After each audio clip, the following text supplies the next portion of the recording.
नमस्कार, मैं राजीव कुमार विजन बिहार से। देखिए, चिराग पासवान विदेश से लौटते ही एक बार फिर हमलावर हो गए नीतीश कुमार पे, और इस बार हमलावर हुए हैं जातीय जनगणना पे। बीजेपी के राष्ट्रीय अध्यक्ष जेपी नड्डा का बयान क्षेत्रीय पार्टी को खत्म हो जाएगा। इस पर लोजपा रामविलास के राष्ट्रीय अध्यक्ष चिराग पासवान ने प्रतिक्रिया दी है, वो भी एयरपोर्ट पे।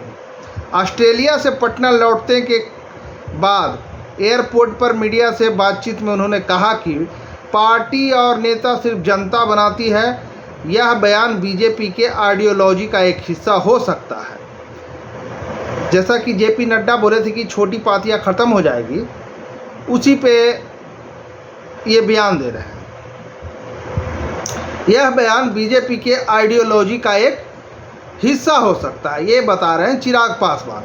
इस पर कोई टिप्पणी मैं नहीं करूंगा, क्योंकि वो हनुमान है मोदी के, तो वो नहीं करेंगे। जनता किसी राजनीतिक दल को कुर्सी पर बैठाती है और वहीं उसे उतार भी देती है। मेरी पार्टी को समाप्त करने का प्रयास सीएम नीतीश कुमार की ओर से किया गया था। जनता ही आपको बनाने वाली है और जनता ही आपको समाप्त करने वाली है। फिर पत्रकार ने पूछा जेडीयू विधायक गोपाल मंडल के बारे में कि जो वो पार्टी ऑफिस में बयान दिए थे, जिस पे और अभद्र बात बोले थे कि तुम मेरे बाप हो क्या, उसी पे ये चिराग पासवान बता रहे हैं कि ये शर्मनाक बयान है। मैं इस तरह के बयान की निंदा करता हूँ। गुरुवार को मुख्यमंत्री नीतीश कुमार के विधायक गोपाल मंडल के पत्रकारों ने जब अस्पताल में पिस्टल ले जाने पर सवाल किया तो वो भड़क गए थे पार्टी ऑफिस में ही, पटना के पार्टी ऑफिस में। उन्होंने पत्रकारों को गालियाँ दी, गाली कहेंगे साले, और देख लेने की धमकी भी दी थी। देख लेने की धमकी तो ये वीडियो में नहीं आया था, लेकिन सारे का वीडियो आया था। और ये क्या कहता है कि और इसका आया था, तुम मेरे बाप हो क्या, उसका। जाति आधारित गणना पर चिराग पासवान ने कहा कि बहुत सी जातियां की संख्या कम बताई गई है, जिस दिन गणना के आंकड़े सार्वजनिक किए गए थे, हमने उसी दिन ऐतराज दर्ज कराया था। यह गणना कैसे हुई किसी को नहीं पता, किसी को इस बात की जानकारी ही नहीं है।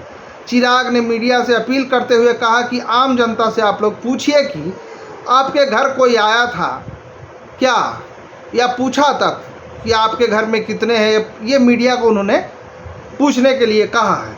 और धन्यवाद। आपको ये वीडियो कैसा लगा कमेंट बॉक्स में हमें मैसेज ज़रूर करें, और जो ये वीडियो YouTube से देख रहे हैं हमारे चैनल को सब्सक्राइब कर दें, और जो ये वीडियो Facebook से देख रहे हैं हमारे Facebook पेज को फॉलो कर दें।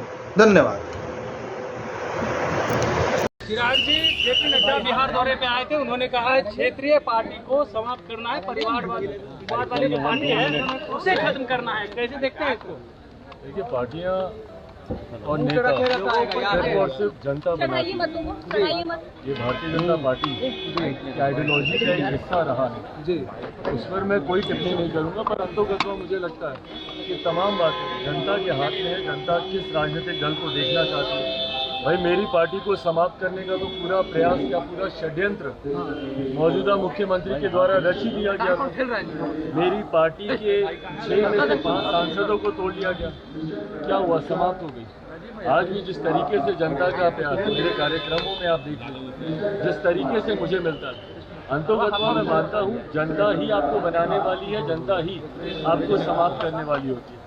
ऐसे में उनकी पार्टी की एक आइडियोलॉजी जरूर है, उसमें मैं कोई टिप्पणी नहीं करूँगा। उनकी वो सोच हो सकती है, परंतु मंत्री है श्रवण कुमार, उन्होंने आपको बच्चा बताया, राजनीतिक बच्चा बता दिया, और आपके क्षेत्र में इन दिनों लगातार वो जा रहे हैं। भाई, कोई बात नहीं, मुझसे उम्र में बहुत बड़े हैं।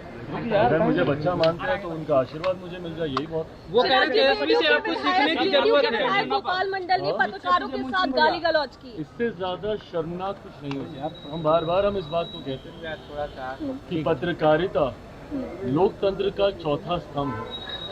ऐसे में पत्रकारों पे किया गया कोई भी हम पे ही किया गया हम इस तरीके से गाली गलौज करना, जिस तरीके की अभद्र गाली गलौज करना, जिस तरीके की अभद्र भाषा का इस्तेमाल किया गया, ये दर्शाता है उनकी मानसिकता, उनकी सोच जो पूरी तरीके से गलत है। इस तरीके के बर्ताव की लोक जनशक्ति पार्टी रामविलास मैं खुद घोर निंदा में करता हूँ और भविष्य में नेताओं को इस तरीके के बर्ताव से बचना चाहिए। नीतीश कुमार गोपाल मंडल उन्होंने कल मीडिया के साथ अल्पसंख्यक को लेकर नीतीश कुमार एकजुट कर बहुत जातियों की संख्या कम बताई गई है।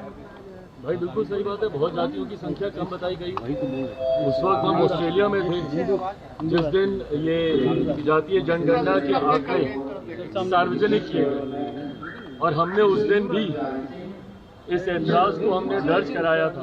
पहली बात तो भैया ये जनगणना कैसे हुई किसी को नहीं, किसी को इस बात की जानकारी नहीं। आप अधिकांश लोगों से पूछ लीजिए राह चलते हुए, बल्कि मैं चाहूंगा कि आप लोग ये सर्वे कीजिए, मीडिया के साथ ही जाएं, कैमरा लेकर पूछें, आम जनता से पूछें कि क्या आपके घर कोई आया था, क्या आपसे पूछा गया था।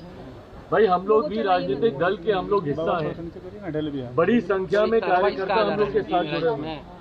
अधिकांश कार्यकर्ता ये बोलते हैं कि भैया हम लोग यहाँ कोई नहीं आया पूछने। तो ऐसे में ये जनगणना हुई कैसे?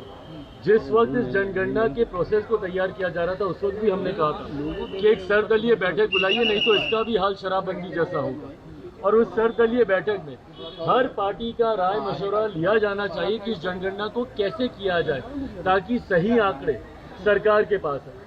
और उसके बाद आज जिस तरीके के आंकड़े सामने आए हैं ये पूरी तरीके से दर्शाते हैं कि भैया एक जाति विशेष को आप लाभ पहुंचाना चाह रहे हैं। जिस समीकरण की आप बात करते हैं, जिस समीकरण के सहारे आपने लंबे समय तक बिहार को बर्बाद करने का आपने काम किया, उसी समीकरण को आप बढ़ा चढ़ाकर आप दिखाना चाहते हैं। और बाकी तमाम जाति को, और मैं अलग अलग जमात में आने वाली जातियों की बात कर रहा हूँ, अनुसूचित जाति जनजाति में जितनी छोटी जातियाँ हैं उनको कम करके दिखाया गया है, पिछड़ा वर्ग में जितनी छोटी जातियां हैं उनको कम करके दिखाया गया है। और सबसे बड़ी बात भैया कि विश्वास ही सरकार पे कैसे हो जब इस प्रोसेस को ही आपने सार्वजनिक नहीं किया, पारदर्शिता जिस प्रोसेस में बढ़ती ही नहीं गई। तो ऐसे में भैया बंद कमरे में बैठ के आपको जो आंकड़े दिखाने आप बता दीजिए, उसमें कोई आपको क्या बोलेगा। पर ये सही आंकड़े तो कम से कम नहीं है, इतना मैं विश्वास। नीतीश कुमार आज अल्पसंख्यकों को एकजुट करने में लगे हुए हैं। चिराग जी, नीतीश कुमार अल्पसंख्यकों को एकजुट करने में लगे हुए हैं, लगातार वो बैठक कर रहे हैं। आज भी उन्होंने अपने आवास पर बैठक की है। क्या लगता है मुसलमानों के वोटों पर उनका कब्जा नहीं है? क्या तीसरे नंबर की पार्टी बनी 2024 में इसको लेकर रणनीति बना रहे, क्या कहेंगे? मुख्यमंत्री अगर ये चिंता बिहारियों के लिए करते, 13 करोड़ बिहारियों की, मुख्यमंत्री जिस तरीके से बिहार को जाति में धर्म में बांटने का काम करते हैं, यही कारण है कि मुख्यमंत्री आज तीसरे नंबर की पार्टी बने हुए। इन्होंने जात पात धर्म मजहब के अलावा राजनीति किस चीज की है भाई? जहाँ पे जो अनुसूचित जाति में जो इनका समर्थक नहीं था उसको बांट के इन्होंने अलग कर दिया, उसको दलित महादलित कर दिया। पिछड़ा वर्ग में जो इनका समर्थक नहीं था उसको पिछड़ा अति पिछड़ा कर दिया। कभी अगड़ा कभी पिछड़ा, महिला पुरुष तक जो समाज को 2020 में ये तीसरे नंबर की पार्टी बने। आज ये मुसलमान समुदाय के पास जाएं, अलग अलग जाति धर्म विशेष के पास किए जाएं, उनकी बैठकें करें। हकीकत है बिहार की 13 करोड़ जनता इनको नकार चुकी, इनसे आक्रोशित, उसी का ही परिणाम था 2020 विधानसभा के चुनाव। अगले 2024 या उसके साथ होने वाले या उसके बाद होने वाले विधानसभा के चुनाव में पार्टी खाता तक नहीं। हिंदू राज की मांग कर रही है बीजेपी। भाई आज से थोड़ी कर रही है, ये तो इनका पुराना एजेंडा। सर, जातिगत जनगणना पर आप क्या करेंगे सर, और पार्टी क्या करेंगे? भाई हम लोग चाहते हैं कि दोबारा से होना चाहिए और सही आंकड़े सामने आने चाहिए। इसके लिए क्या आप सड़कों पर भी उतरेंगे सर? इसके लिए क्या सड़कों पर भी उतरेंगे आप? भाई हम लोग आग्रह ही कर सकते हैं, करवाने का काम तो सरकार का है।